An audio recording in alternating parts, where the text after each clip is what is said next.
Dark days and trying times. Times of great change and information overload. Fear and anger dominate politics, stoked by those who would exploit strong emotions, demonizing people who are different or believe different things. Grievance politics polarizes our country.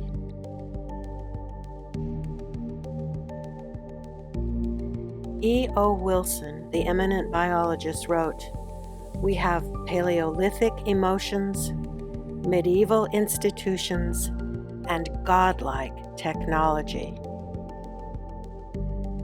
We can't expect to humanize our institutions and technology if we don't understand human emotions. We may wish rationality rules, but clearly that is not the whole story. Arguments and logic seem useless in a culture war that is primarily about identity and feelings.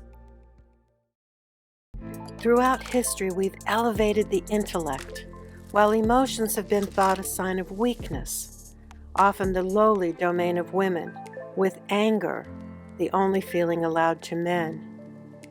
Finally, in the past few decades, the words emotional and intelligence have been linked together. Research has shown that emotions are an integral part of the ability to reason. Thinking and feeling work together. When thinking far outweighs feeling, there are repercussions. Extremist political polarization, violence in relationships, and personal self-harm. Our feelings are linked to needs. They aren't right or wrong, good or bad, or even positive or negative. All our feelings provide valuable information about what is important to us. Emotions are energy that lets us know what we value and need and empowers us to move toward those needs. Feelings disconnected from needs can backfire. The energy has to go somewhere. There is power in connecting the energy of our feelings to the urgency of our needs. Every living thing reaches out to meet sustaining needs, and humans are no exception. It can be useful to view all human acts as attempt to meet needs, not just air, food, and shelter, but the inner experiences of a full human life.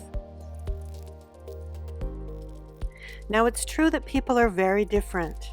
They have different interests and priorities and desires, but underneath, at our core, we have common, universal needs. More than wishes and whims, more than money can buy, universal needs are fundamental. You might say they are the deep longings of the human heart that make life worth living. Our emotions make sense in relation to needs. When we are able to meet our needs, we feel good.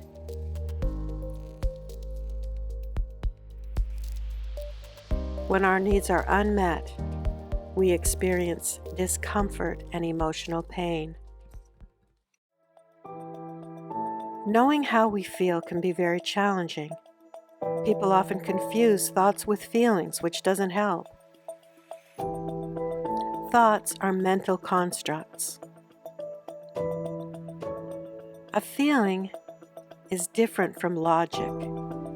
Feelings usually have body sensations. Feelings are real. They are physiological responses that originate in brain chemistry. Many people have lost touch with how they feel. They have learned to ignore or repress their emotions. They grow up thinking it's better not to feel and think they can get by without noticing how they feel. But feelings build up and spill over. Disconnected feelings lead to outbursts of anger and blame.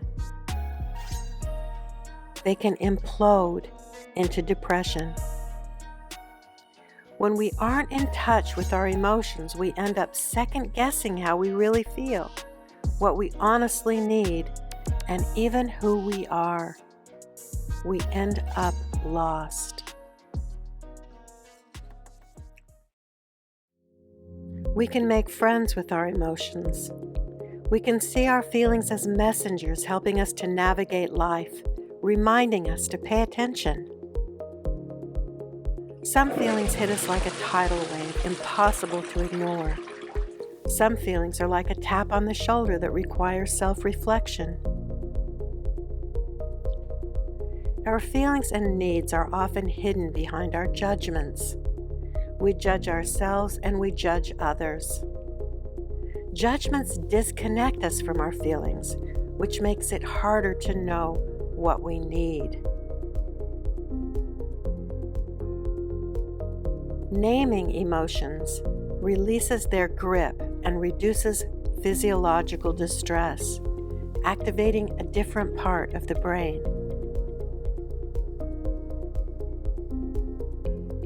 We often feel many feelings at once, leaving us overwhelmed and confused.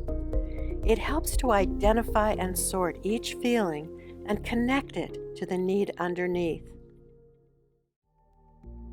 Emotions are strong energy. They can be manipulated by those seeking power, who pit us against each other for profit, viewers, and votes. There are those who are eager for violence. Most of us, though, are tired of the exaggerations, threats, lies, and antics.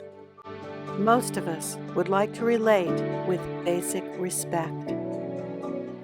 One way to build that respect is in the understanding that our emotions are information and energy. Connected to needs, they can guide us to the universality of our common good.